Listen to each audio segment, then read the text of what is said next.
Hello everyone, in this video I'm going to be showing you how to delete Google Classroom account. So this will work the same on your computers with a desktop version as it does on your mobile devices. Here, as you can see, I'm on the app. So what you're going to want to do is on the top right hand corner you'll see the circle with your profile picture in it. You want to click on that.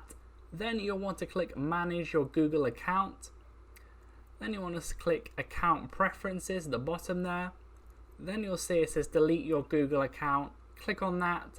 Then you have to go ahead and type in your password for this. Once you've done that, I will let you go through the process of deleting your account from there. But do remember, if you're going to do it with this method, it will delete your Google account for everything on it, including like your Gmail, like Google Meet account potentially, all those other types of things associated with this Google account, it will delete. So if you're going to do that method, do keep that in mind.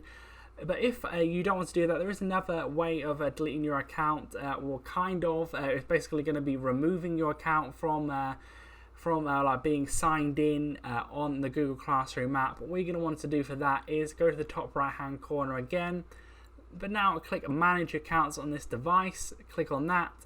Then you'll want to go ahead and click remove from this device. Then it will remove it from there. Essentially, it's going to be signing it out. So there's only them two methods that you can do. Unfortunately, you can't just delete the Google Classroom account by itself. These are the only two methods. So leave a like on the video if this information did help you out. Subscribe for more videos like this. Click on the screen to see my how-to videos on the Google Classroom app and other videos similar. But that's it for now. I'll see you on the next video.